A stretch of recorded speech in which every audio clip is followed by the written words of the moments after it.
Diz assim a palavra do Senhor, em Lucas 9, 57 a 62. Enquanto seguiam pelo caminho, alguém disse a Jesus: Vou segui-lo para onde quer que o Senhor for.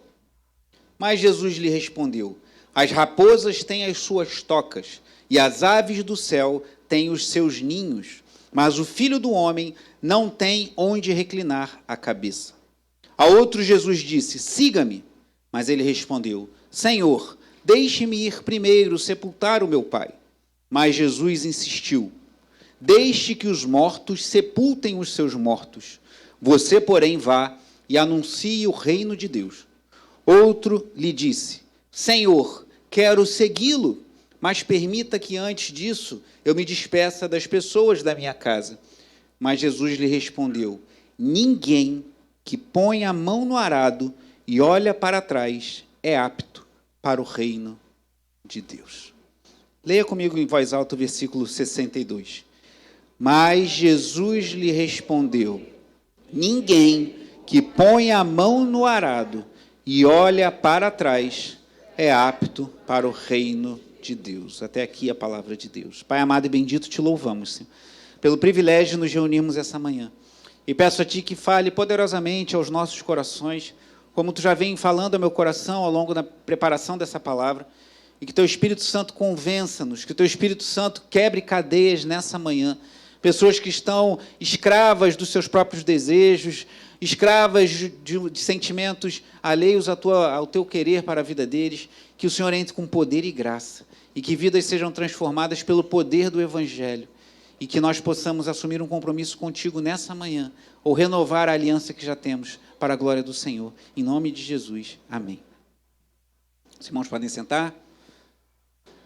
Há muitos anos atrás, bem no início da minha caminhada, eu ouvi uma mensagem de um irmão chamado Miranda, eu nem sei se ele já era um senhor, mas eu não sei se ele era pastor, pregando a jovens no encontro da ABU, Aliança Bíblica Universitária. Era uma gravação, um vídeo, e nessa gravação esse irmão fazia a seguinte afirmação: todos sofrem, você precisa escolher a razão do seu sofrimento.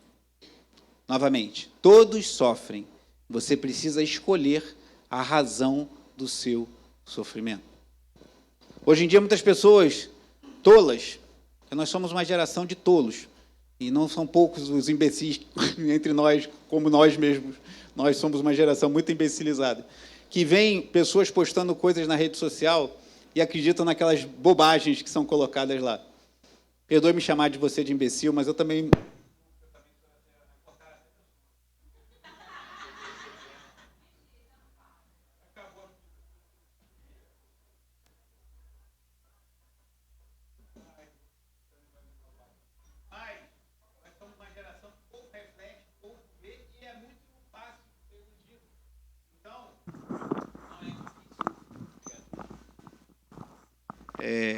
Não é difícil pessoas em nossos dias olharem para alguém na rede social que está sempre feliz e contente e acreditar que a vida da pessoa é aquilo.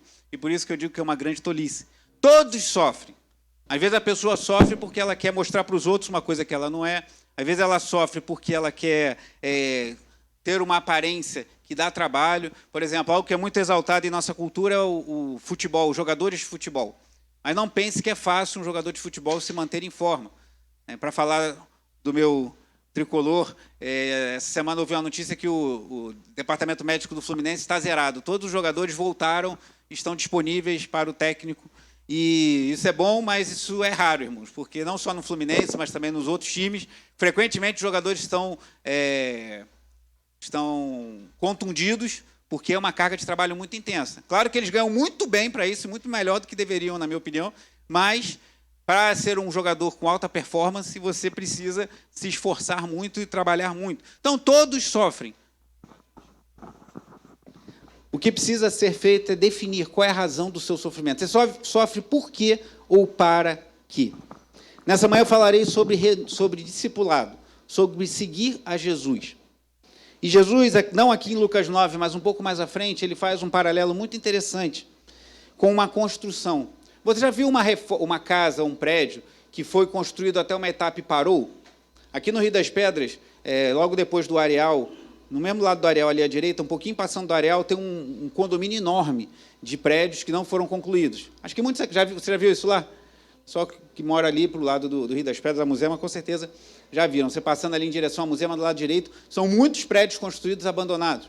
Ali na rua Tirol, um pouco depois do Habib's, do outro lado, né, conhece, né, Daniel? Ali tem um prédio enorme, com o esqueleto todo já feito, várias paredes já levantadas, mas sem embolso, aquilo está abandonado há muitos anos. E é triste quando você vê algo assim, dá uma sensação de frustração, você vê algo construído, levantado e parado pela metade. Jesus faz uma ilustração parecida com isso, não no capítulo 9, mas no capítulo 14 de Lucas. Avance para o capítulo 14.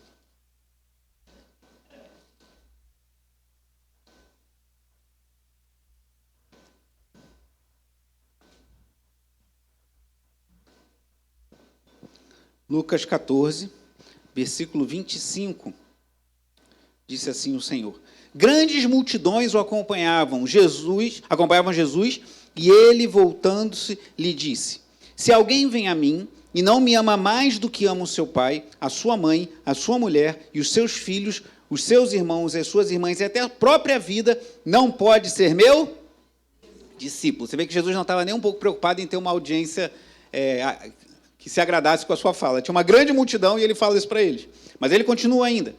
E quem não tomar a sua cruz, o que foi cantado hoje no prelúdio, né? A paz que temos né, o Senhor nos ajuda a carregar a nossa cruz. Quem não tomar a sua cruz e vier após mim, não pode ser meu discípulo. Então, quem não amar Jesus acima de todos os seus outros relacionamentos e não estiver disposto a tomar a sua cruz, não pode ser discípulo dele. E ele continua: pois qual de vocês, pretendendo construir uma torre, não se assenta primeiro para calcular a despesa e verificar se tem os meios para concluir? Para não acontecer que, tendo lançado os alicerces, não podendo terminar a construção, todos os que a virem zombem dele, dizendo: este homem começou a construir e não pôde acabar. Só até aí, por enquanto. Então, Jesus usa essa analogia. Alguém que vai construir uma torre para pela metade, e zombam dele, ela começou a construção e não terminou. Semelhança a essas construções que eu falei por aqui, que foram iniciadas e não foram finalizadas. Então, Jesus faz um paralelo com o discipulado. O que ele está dizendo?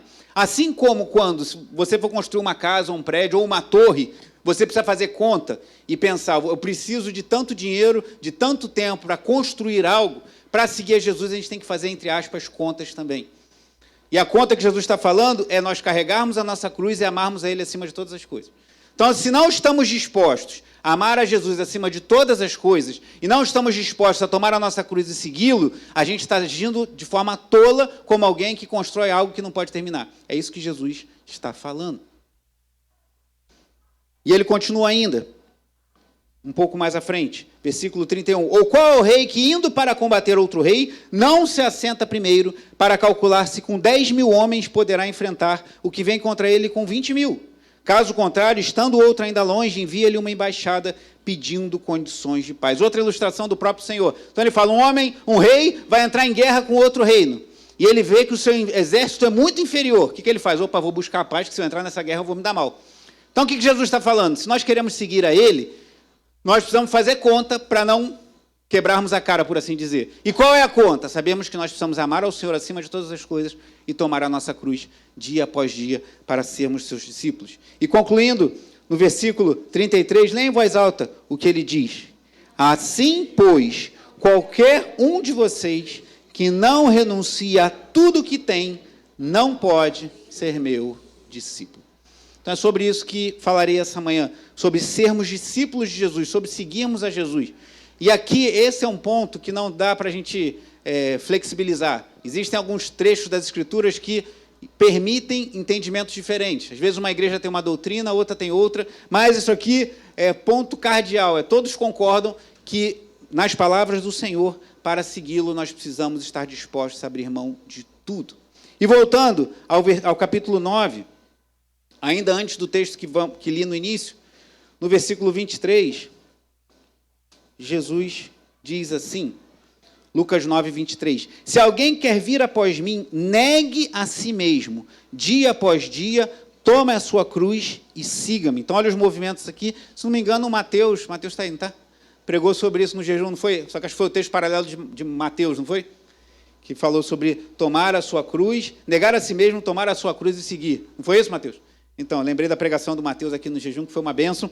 E esses 3 verbos ele chamava a atenção. Você negar a si mesmo, tomar a sua cruz e seguir a Jesus. 3 verbos que o Senhor apresenta aqui. Negar a nós mesmos, tomar a nossa cruz e seguir ao Senhor. Ele continua, pois quem quiser salvar a sua vida, a perderá. E quem perder a vida por minha causa, esse a salvará. De que adianta uma pessoa ganhar o mundo inteiro se vier a perder-se ou causar dano a si mesma? Pois quem se envergonhar de mim e das minhas palavras, dele se envergonhará o Filho do Homem, quando vier na sua glória e na glória do Pai e dos santos anjos. Em verdade, lhes digo que alguns do que aqui se encontram não passarão pela morte até que vejam o reino de Deus. Então, o que Jesus está falando? Se não estamos dispostos a negar a nós mesmos, tomar a nossa cruz, não podemos segui-lo. Se não estamos dispostos a amar ao Senhor acima de tudo, não podemos ser seus discípulos. E seria tão tolo como alguém que vai fazer uma construção sem condições de terminar.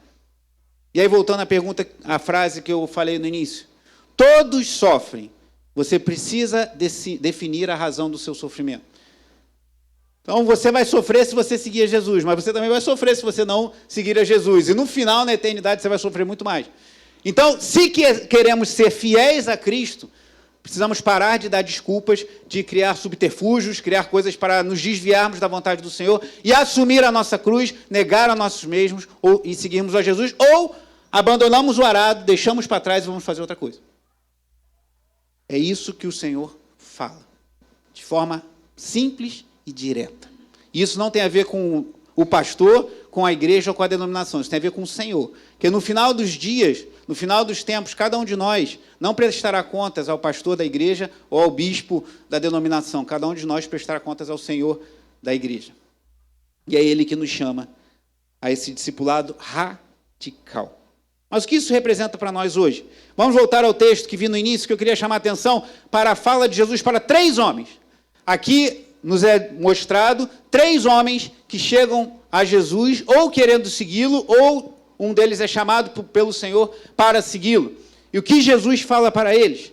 Eu queria chamar a atenção para 3 renúncias que nos são apresentadas pelo Senhor a partir do discurso dele, do diálogo dele com esses 3 homens. Primeiro, eu chamei aqui de renúncia ao conforto. Se queremos seguir a Jesus, precisamos estar dispostos a renunciar ao nosso conforto, se assim se fizer necessário. Segundo, renúncia ao urgente. O reino de Deus é mais urgente do que as nossas maiores necessidades. E o terceiro, a renúncia àquilo que é importante. Temos muitas coisas importantes na nossa vida, mas o reino de Deus precisa ser prioritário. Então, renúncia ao conforto, renúncia ao urgente e renúncia ao importante, se desejamos seguir a Jesus. Há um problema, irmãos, eu ia falar isso no final, mas já me adiantando, porque hoje em dia, há um movimento, já não de hoje em dia, mas desde a década de 90, que em inglês tem o nome Seeker Sensitive, que é sensível ao que busca. E muitas igrejas influenciadas por homens que foram muito exaltados no meio evangélico, mas que são uma praga para a igreja, como Rick Warren, autor de Uma Igreja com Propósitos, esses homens trouxeram a ideia de que a igreja tem que dar uma flexibilizada. Talvez alguns fiquem assim, mas eu sempre achei que o Rick Warren era uma bênção. Não, não é não. Ele trouxe muitos problemas para a igreja. E trouxeram uma ideia de que a igreja tem que dar uma aliviada para as pessoas se sentirem bem, e você tem que estar sensível ao que ele está buscando a Deus. E começaram a flexibilizar, a aliviar a mensagem do Evangelho, e isso trouxe muitos problemas. Muitas pessoas chegam à igreja hoje achando que a igreja tem a obrigação de resolver seus problemas e que Cristo é um servo seu. Muitas pessoas, por causa desse pensamento, desses sensíveis aos que buscam, entendem que a igreja deve ser um lugar muito confortável, muito acolhedor, e que eles devem se sentir muito bem, e a obrigação da igreja é fazer com que ele se sinta como se fosse um cliente muito bem atendido num bom restaurante. Não que não devemos acolher as pessoas, nem que não devemos nos esforçar para as pessoas se sentirem bem, mas o discipulado de Jesus envolve renúncia, envolve perdermos coisas, envolve sofrimento, se quisermos seguir a Jesus. E fazendo uma analogia, como se muitos hoje pregassem que o Evangelho é uma ponte que te leva à ilha dos seus desejos. É muito bom falar de ilha, depois do caso Epstein, tem uma ilha muito assustadora aí, que surgiu na mídia, mas é como se você tivesse no Evangelho uma ponte para resolver todos os seus desejos. Você quer ser feliz? Você quer ter uma vida mais próspera? Você quer ter uma vida mais alegre? Você quer ter mais dinheiro? Você quer satisfazer todos os seus desejos? Venha para Jesus, pare de sofrer. Pegue a ponte para chegar na ilha dos seus desejos. E se você tem um relacionamento ruim, você vai ter um relacionamento melhor. Se alguém te desagrada, você vai descartar essa pessoa e vai arrumar outro melhor. Se você tem pouco dinheiro, você vai ter mais dinheiro. Se você tem pouco prazer, você vai ter mais prazer. Muitos entendem o evangelho como uma ponte que te liga à ilha de todos os seus desejos satisfeitos. Mas o evangelho não é isso. O evangelho é a construção de uma torre. E para construir essa torre, temos que negar a nós mesmos, tomar a nossa cruz e seguir a Jesus. Muitos estão achando que estão entrando numa ponte que leva para a resolução de todos os seus problemas, mas estão caminhando a passos largos para o inferno, porque esse não é o evangelho de Jesus Cristo. Mas voltando aqui ao texto, primeira renúncia ao conforto, versículo 57. Desculpa se eu estou um pouco incisivo hoje, pode parecer que eu estou um pouco brabo, mas eu estou um pouco mesmo. Versículo 57. Enquanto seguiam pelo caminho. Então, Jesus ensina isso enquanto está caminhando. Então, o discipulado de Jesus se dá na vida. Não é um palácio de marfim ou uma bolha que você se isala do mundo. Você está vivendo a vida e Jesus está nos ensinando. Jesus está nos passando as coisas. Jesus está nos ensinando como viver. E aí, enquanto seguiam pelo caminho, alguém disse a Jesus, vou segui-lo para onde quer que o Senhor for. Ah, irmãos, como eu já ouvi isso. Conversava com um jovem que foi ao retiro e que gostou muito, e retiro é uma bênção.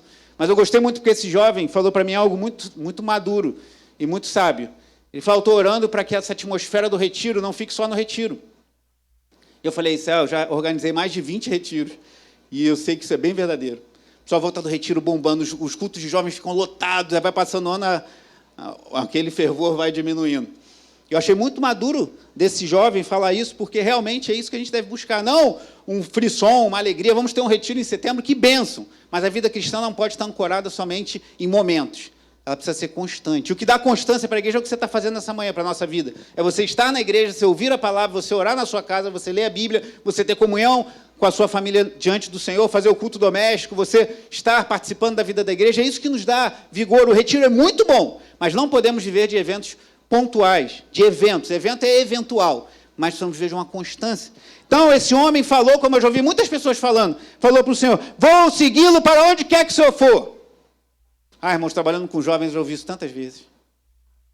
Eu já vi gente reclamando que tinha pouco culto na igreja. Tinha que ter culto todo dia. Mas por que só tem culto 2 vezes por semana, né, na freguesia era terça e quinta, e acho que ainda é, e domingo? Tinha que ter culto mais vezes. Eu queria estar na igreja mais vezes, daqui a 2 meses a pessoa não vem mais. Mas esse homem falou isso para Jesus, e Jesus responde a ele de uma forma nada sensível ao que busca. Mas Jesus lhe respondeu, as raposas têm as suas tocas, e as aves do céu têm os seus ninhos, mas o Filho do Homem não tem onde reclinar a cabeça. O que Jesus está falando para esse homem? Você quer me seguir? Mas eu que sou o mestre, não tenho conforto nenhum nessa vida. Jesus deixou a sua glória, como foi lido no início pelo Luciano, Filipenses 4, mas ainda em Filipenses, no versículo, capítulo 2, diz que ele esvaziou-se da sua glória, assumiu a forma de servo, sendo obediente até a morte de cruz. Então, Jesus deixou a sua glória para nascer e ser colocado numa manjedoura. Jesus se sacrificou para trazer a salvação até nós. Então, ele fala para aquele homem, olha, eu não tenho onde reclinar a minha cabeça. Então, você quer me seguir mesmo? Isso pode significar que você vai ter que abrir mão de coisas confortáveis para você. Eu não quero dizer com isso, irmãos, um pensamento ascético, assim, que é aquela coisa de que você tem que sofrer para agradar a Deus. Não é isso. Se você não precisa sofrer, não sofra. Nós não apoiamos que você deve buscar o sofrimento para agradar a Deus. Mas se tivermos que sofrer, que assim seja. Então ele fala, o Filho do Homem não tem onde reclinar a cabeça. Então, antes de seguir a Jesus, nós precisamos fazer essa conta. Pode ser que o nosso conforto não aumente, mas diminua. A gente é de uma geração que está sempre querendo crescer, você está sempre querendo ganhar mais, está sempre querendo morar numa casa maior, ter um carro mais novo, um carro melhor, ter sempre tudo melhor. Se você pode avançar, se a vida te permite isso nesse momento, amém. Mas se não permitir, o importante é sermos fiéis ao Senhor. Tivemos que renunciar ao conforto, amém. Vá comigo em Mateus capítulo 9.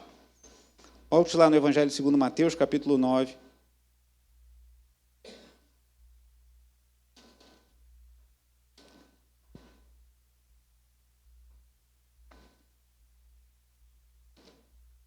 O chamado de Mateus. Mateus 9, versículo 9.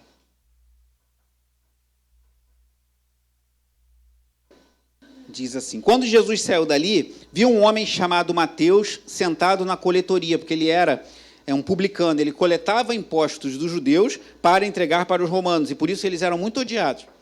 E Jesus disse a Mateus: siga-me. Ele se levantou e o seguiu. Estando Jesus à mesa, na casa de Mateus, muitos publicanos e pecadores vieram e tomaram lugares com Jesus e os seus discípulos. Vendo isso, os fariseus perguntavam aos discípulos de Jesus: por que o mestre de vocês come com os publicanos e pecadores? Mas Jesus, ouvindo, disse: os sãos não precisam de médicos, e sim os doentes. Vão e aprendam o que significa: quero misericórdia e não sacrifício, pois não vim chamar justos, e sim pecadores. Jesus chama Mateus aqui no versículo 9 para segui-lo, ele se levanta e segue. Irmãos, o fato de Mateus ter seguido Jesus ali, certamente redundou em muitas renúncias para esse homem. Mas ele se tornou alguém valioso na história da igreja. Esse trecho que nós lemos foi porque esse Mateus registrou para nós e chegou para nós até hoje, pela inspiração do Espírito Santo. Vá comigo em Atos capítulo 9, o chamado de Paulo. Uma fala que não é dita a Paulo, mas eu creio que ele ouviu isso depois. Atos capítulo 9, Paulo tem uma visão do Senhor. E aqui no versículo 15, Deus fala algo a Ananias, aquele homem que recebeu Paulo, acolheu Paulo, orou por ele, que ele voltou a ver. Atos 9, 15, diz assim: mas o Senhor disse a Ananias: vá, porque este é para mim um instrumento escolhido para levar o meu nome diante dos gentios e reis, bem como diante dos filhos de Israel. Pois eu mesmo vou mostrar a ele quanto deve sofrer pelo meu nome. Muitos hoje gostariam de ficar com o versículo 15 para si, ser um instrumento de Deus para levar o nome de Jesus aos gentios e reis, como diante dos filhos de Israel. Muitos hoje gostariam de ter esse privilégio de pregar para muitas pessoas, mas não gostariam de ter o versículo 16. Eu mesmo vou mostrar a ele o quanto deve sofrer pelo meu nome. Então, Mateus abriu mão de uma vida confortável para seguir Jesus. Paulo sofreu muito por ter seguido a Cristo. E aqui esse homem fala que quer seguir a Jesus, mas Jesus fala: não tem nem onde... As raposas têm as suas tocas, as aves dos céus têm os seus ninhos, mas o Filho do Homem não tem onde reclinar a cabeça. Então, se você acha que seguindo a Jesus sua vida vai se tornar cada vez mais confortável, mais tranquila, mais próspera, isso pode acontecer e você deve até fazer por onde que isso aconteça. Trabalhe, estude, se esforce. Mas se não acontecer, sua vida ficar mais difícil, você tiver que sofrer mais, não abra mão de seguir a Jesus. Porque ele mesmo não tinha onde reclinar a cabeça. O segundo homem, primeiro, Jesus chama a atenção de, para segui-lo, estarmos dispostos a renunciar ao conforto. O segundo homem, já aqui no versículo 59, a outro Jesus disse: siga-me. Esse aí Jesus chamou ele: ó, vem me seguir. E aí ele respondeu: Senhor, deixe-me ir primeiro sepultar o meu pai. Esse aí é um pedido irresistível. Jesus não vai se opor a alguém e fazer o sepultamento do seu próprio pai. Então, é natural que Jesus faça: não, vai lá, sepulta teu pai, depois a gente conversa. Mas olha o que Jesus responde, no versículo 60. Mas Jesus insistiu: deixe que os mortos sepultem os seus mortos. Você, porém, vá e anuncie o reino de Deus. Meu Deus. Foi Jesus mesmo que falou isso? Eu acho que se algumas pessoas que têm uma imagem daquele Jesus meio hippie, sabe, paz e amor, e essa coisa meio de, não, a igreja tem que fazer todas as suas vontades, a igreja é a ponte para a realização dos seus sonhos, lendo isso aqui devem ficar muito chocados. Mas provavelmente não leem a Bíblia e não conhecem verdadeiramente o Senhor. Mas, como Jesus fala isso? Deixe que os mortos sepultem os seus mortos. Que palavra dura. Alguns entendem que aquele homem, possivelmente seu pai não tinha morrido ainda, mas já devia estar meio moribundo, ele sabendo que o pai ia morrer, queria ficar ali próximo e talvez não tivesse morrido. Porque se ele tivesse morrido, talvez ele não estivesse no caminho com Jesus. Porque o pai morreu, como é que ele está lá no caminho? Lembra que a gente leu no início? Estavam no caminho quando Jesus falou essas coisas. Então, talvez aquele homem, o pai não tivesse morrido, mas ele tivesse na expectativa de ficar nos últimos momentos com o pai. Mas será que Jesus está condenando a gente dar assistência à nossa família? Certamente não, porque se a gente lê outros momentos das Escrituras, Deus valoriza muito a família e a honra aos pais. Esse é o 5º mandamento: honrar pai e mãe. Mas o que eu creio que Jesus está ensinando aqui é que a gente vai ter que renunciar a coisas que aos nossos olhos são urgentes para anunciar o reino de Deus. O anúncio que ele diz, ó: deixe que os mortos sepultem os seus mortos, você, porém, vá e anuncie o reino de Deus. Então, o anúncio, a pregação do evangelho é mais urgente do que a coisa mais urgente que há na nossa vida.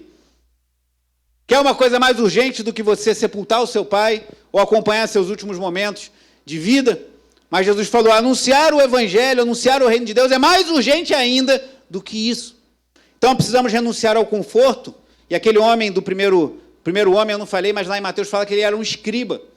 E o escriba era aqueles que copiavam a palavra de Deus. Então, possivelmente, ele era um homem que tinha uma condição boa.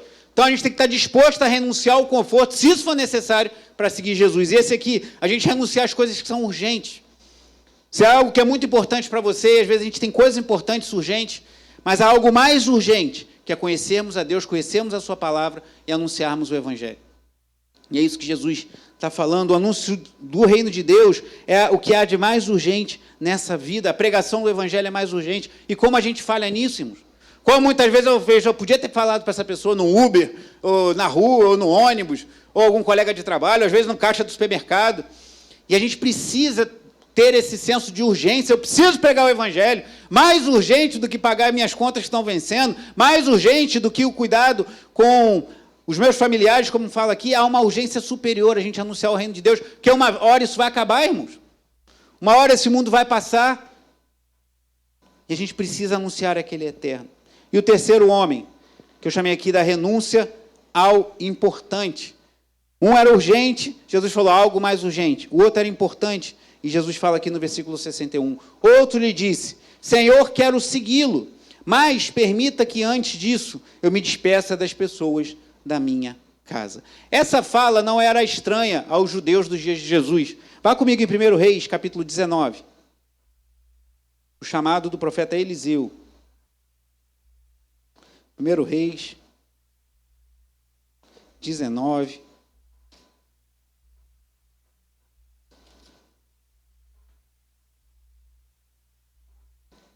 Versículo 19 a 21.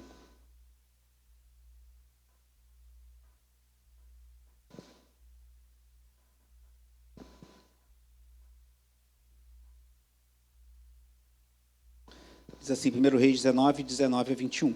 Elias saiu dali e encontrou Eliseu, filho de Safate, que estava lavrando com 12 juntas de boi adiante dele, e ele estava com a 12ª junta. Elias passou por ele e lançou o seu manto sobre ele. Curioso que o chamado de Eliseu se dá no momento que ele está trabalhando. Tem muita gente hoje que fala, não, eu tenho um chamado ministerial, tenho um chamado pastoral, mas não quer trabalhar. Vai trabalhar, vai gerar recurso para manter a sua família, e se tiver o chamado no momento certo, Deus vai mostrar. Eliseu estava lá com 12 juntas de boi, trabalho pesado. Aí Elias passa e faz o chamado, lança o manto sobre ele e continua. Então Eliseu deixou os bois, correu atrás de Elias e disse, deixe-me beijar o meu pai e a minha mãe, então eu o seguirei. Elias respondeu, vá e volte, pois você já sabe o que fiz com você. Eliseu voltou para trás, pegou a junta de bois e os sacrificou. E com o equipamento dos bois cozinhou a carne e deu ao povo, e eles comeram. Então se levantou, seguiu Elias e o servia. Então o povo lá dos dias de Jesus conhecia essa história. O profeta Eliseu, e especialmente o profeta Elias, era um dos profetas mais marcantes na história do povo de Israel.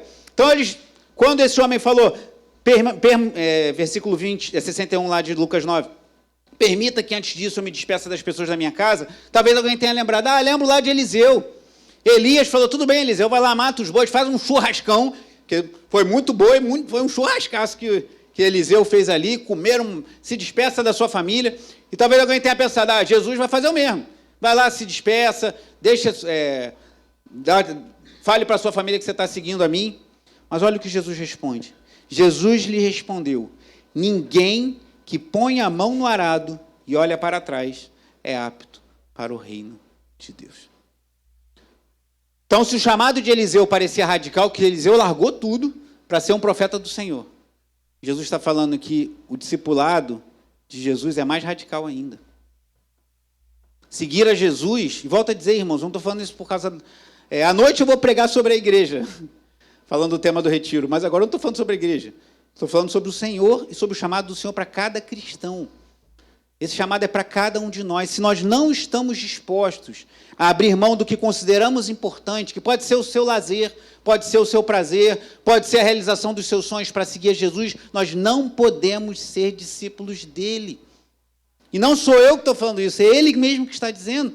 Então ele fala, ninguém pode pôr a mão no arado e olhar para trás. Muitas pessoas usam esse texto falando de ministério. Ó, você já tem um ministério, você trabalha na igreja, você toca um instrumento, você trabalha com crianças, você trabalha com evangelização, você trabalha no serviço de culto, você já botou a mão no arado, não pode olhar para trás. Se for um diácono, se for um pastor, mais ainda. Mas Jesus não está falando aqui de ministério, está falando de algo mais essencial que é seguir a Ele. Então Jesus falou, ninguém que começa a seguir Jesus e abandona Jesus é apto para o reino de Deus. Então o negócio é mais fundamental ainda, irmãos. É mais básico. Se não estivermos dispostos a renunciar ao conforto, ao que os nossos olhos é urgente e aquilo que é importante para nós, não somos aptos para o reino de Deus. Ninguém que pôs a mão no arado pode olhar para trás. Eu creio que isso pode se aplicar ao ministério, sim. Por quê? O ministério potencializa que o evangelho seja pregado. Então, se você tem um ministério na igreja, pense assim também, eu não vou largar a mão do arado, eu vou seguir porque com o meu ministério, seja no que for que eu faço na igreja, eu contribuo para que o evangelho seja pregado e pessoas conheçam a Jesus. E aí você pode pensar isso, eu não posso pôr a mão no arado e olhar para trás, mas o que Jesus está falando aqui é algo mais essencial, é seguir a Ele. Será que temos afrouxado o nosso entendimento pensando assim, não, dá para seguir Jesus pela metade, dá para seguir Jesus 20%, dá para ser fiel a Jesus no meu dízimo e na oferta, mas não preciso ser fiel na minha santidade. Assistir um filme meio pesado, pornografia, Deus sabe das minhas necessidades. Ou o contrário, não, eu guardo meus olhos, faço tudo certo, mas nas finanças não preciso ser fiel a Deus. Ou no relacionamento, não, eu posso ser mais frágil nos meus relacionamentos, ou me permitir certos desejos. Jesus conhece meu coração. Hoje em dia, isso chega a me irritar. Pessoas falam assim, Deus sabe. Apesar da vontade de falar, Deus sabe que tu está indo para o inferno. Deus sabe que você está brincando com Ele. Deus sabe que você conhece a Bíblia, que você conhece a vontade do Senhor, e você decidiu desonrar a Deus. E você vai para o inferno se você continuar nesse caminho. É isso que Deus sabe. Só está brincando com Deus, gente. Não sei como tem tanta gente nessa igreja hoje, que é uma igreja pequena, mas eu fico pensando, meu Deus, eu preguei semana passada sobre o inferno. Eu achei que hoje ia ter eu, os diáconos e os músicos. Mas que bom que tem gente disposta a ouvir mensagens como essa. Irmãos, não brinquemos com Deus. Eu falo isso não com sangue nos olhos, mas com lágrimas nos olhos. Porque o que está em jogo aqui é a nossa eternidade, irmãos. Não brinque com Deus. Vai ter gente falando para você, não, peraí, mas Deus é amor, Deus é misericordioso. Deus é amor, Deus é misericordioso. Deus deseja a misericórdia e não o holocausto, como lemos antes. Mas Deus é fogo consumidor. Se você está deliberadamente se lançando ao pecado, se você está deliberadamente abandonando o arado e querendo fazer a tua vontade, não a vontade do Senhor, você não está seguindo a Jesus. E alguém precisa te dizer isso antes que seja tarde demais. Para seguir a Jesus, precisamos estar dispostos a renunciar ao conforto, ao que é urgente e o que aos nossos olhos é importante. Uma aplicação disso é a nossa vida devocional. John Piper já falou, eu já falei isso aqui, que as redes sociais serão um comprovante no dia do juízo de que não foi por falta de tempo que deixamos de orar e ler a Bíblia. E pessoas passam 3 horas no Instagram, 1 hora, 2 horas vendo dancinha no TikTok, que é uma das coisas mais ridículas que existem. Meia hora vendo postagens de pessoas que estão fazendo o que você gostaria de fazer, que você acha que são muito felizes, mas provavelmente não são. Porque quem fica postando muito da sua vida, eu desconfio bastante. E quem fica postando, quem está feliz não está com tempo de ficar mostrando para os outros, né? Vive a sua vida. Quem fica postando demais, está querendo mostrar demais, eu desconfio que não esteja tão feliz assim, não. Então, quando eu olho isso, eu não acho, poxa, que pessoa feliz. Eu acho que essa pessoa não deve estar muito bem, não. E você está preocupado ali com isso. E não ora, não lê a Bíblia, não prioriza o que é urgente, que é conhecermos ao Senhor, a sua palavra e a Ele em oração. Mas concluindo, irmãos, não vou me alongar. Hoje, aos seguidores nas redes sociais, né? Se você acompanha alguns vídeos no YouTube, muitos falam assim, não deixe de dar o seu like, de seguir o canal, e não há problema nenhum nisso. Mas o que você abre mão, o que você renuncia para seguir o canal de alguém? Não faz nada, só aperta um botão, pluc, e tem que ter paciência de ficar recebendo. Toda vez que a pessoa posta alguma coisa, pipoca lá no seu celular. Fulano postou, não sei o quê. Mas você não tem sacrifício nenhum. Então, hoje, muitos entendem que seguir não exige renúncia. Mas seguir a Jesus exige renúncia. Para seguir a Jesus, nós precisamos estar dispostos Não a fazer como dizem esses buscadores, esses sensíveis aos que buscam, querem adaptar a igreja para ficar ao gosto do freguês, como se construísse uma ponte para chegar na realização dos seus desejos. Seguir a Jesus é como a construção de uma torre. Se a gente não fizer conta, a torre vai ficar inacabada.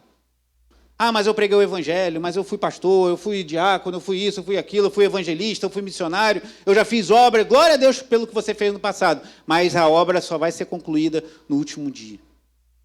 Não precisamos ser fiéis até o fim. Jesus falou, aquele que perseverar até o fim será salvo.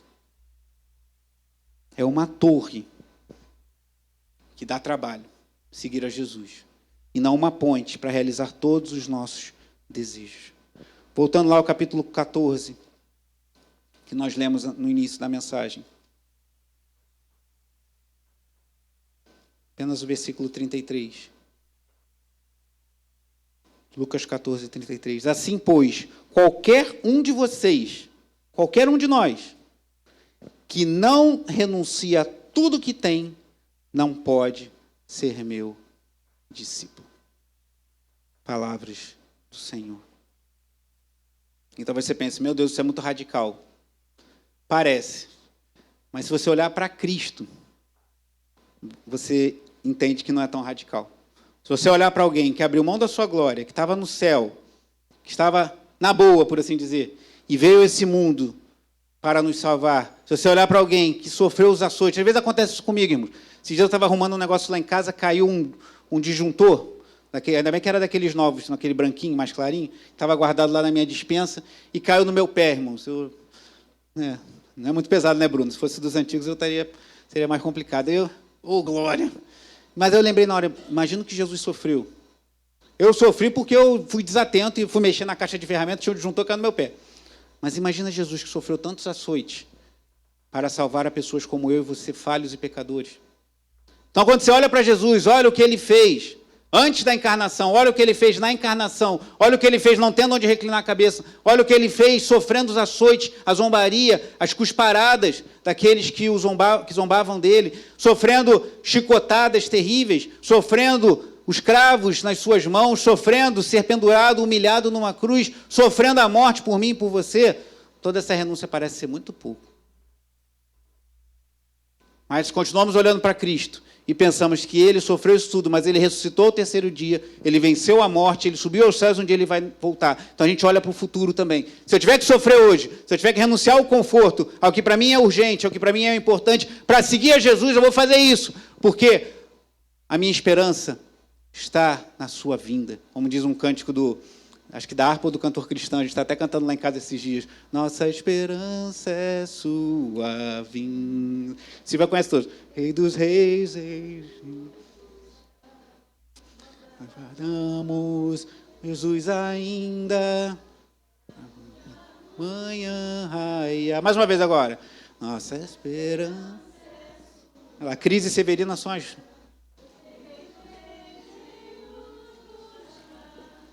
Nós aguardamos Jesus ainda até a luz da manhã raiar.